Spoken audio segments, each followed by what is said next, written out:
ვარ ქალბატონ ჯოდოსთან ერთად, რომელმაც მოიგო მომენტალურ ლოტარია 9 მილიონი ლარი. მომენტალურ ლოტარიაში 9 მილიონი ლარი გათამაშდა. მაქსიმალური მოგების 500,000 ლარის მფლობელი თბილისში მცხოვრები დოდო დეღელაძე გახდა. მან მომენტალური ლოტარიის 9 ლიმონის ბილეთი მარჯანიშვილის მეტროში არსებულ საქართველოს ეროვნული ლოტარიის ჯიხურში შეიძინა. მოგებული თანხით გამარჯვებული აგარაკის შეძენას აპირებს.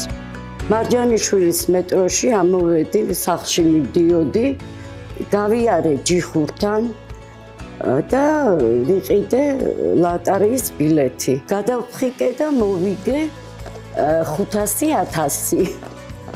პირველად არ მჯეროდა, იქვე მომუშავე ქალბატონს თხოვე დაესინჯა, ნახა და მითხრა, რომ მოგებული გავგზო. ძალიან დიდი მადლობა საქართველოს ეროვნულ ლოტარიას. მომენტალურ ლოტარია 9 ლიმონში მოგებული 500,000 ლარი ქალბატონ დოდო დეღელაძეს უკვე გადაეცა. საქართველოს ეროვნული ლოტარიის წარმომადგენლებთან ერთად მას გამარჯვება იუთუბერებმა ნიკა ვასაძემ და გუგა ჭყონიამ მიულოცეს, რომელთაც საზოგადოება ჰანგრიმენის სახელით იცნობს. ქალბატონო დოდო, უკვე მოვედით ფოტოს ოფიციალურ სტუდიაში, სადაც ძალიან ცოტა ხანში გადმოგეცემათ თქვენი კუთვნილი 9 მილიონი ლარი და ჩვენს რა თქმა უნდა ყველგან სადაც სიხარული ტრიალებს ჩვენს მოგეცა დღეს ამ თქვენი ბედნიერებით ჩვენი გახარების საშუალება და ვიქარო რომ ამ მაგარ საქმეში ვარ მონაწილე.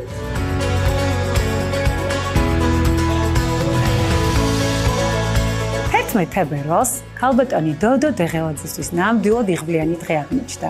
ქალბატონმა დოდო მარჯანიშვილის მეტროში შეიძინა გადასაფრთხე ლოტარია 9 ლიმონი და მოიგო 500,000 ლარი. ულოცავთ პირველ რიგში ქალბატონ დოდოს გამარჯვებას, ყველას ვუსურვებთ მოგებას. თქვენ კი გახსოვდეთ, რომ იგებს ის, ვინც თამაშობს. მოგება კი შეუძლია ყველას. მომენტალური ლოტარია 9 ლიმონის საპრიზო ფონდიდან, რომელიც 13,800,000 ლარს შეადგენს, სხვადასხვა რაოდენობის ფულად პრიზთან ერთად 2 500,000 ლარიანი და 6 100,000 ლარიანი მოგებაა დარჩენილი. ბილეთის ღირებულება 7 ლარია და მისი შეძენა საქართველოს ეროვნული ლოტარიის ჯიხურებსა და სერვის ცენტრებშია შესაძლებელი.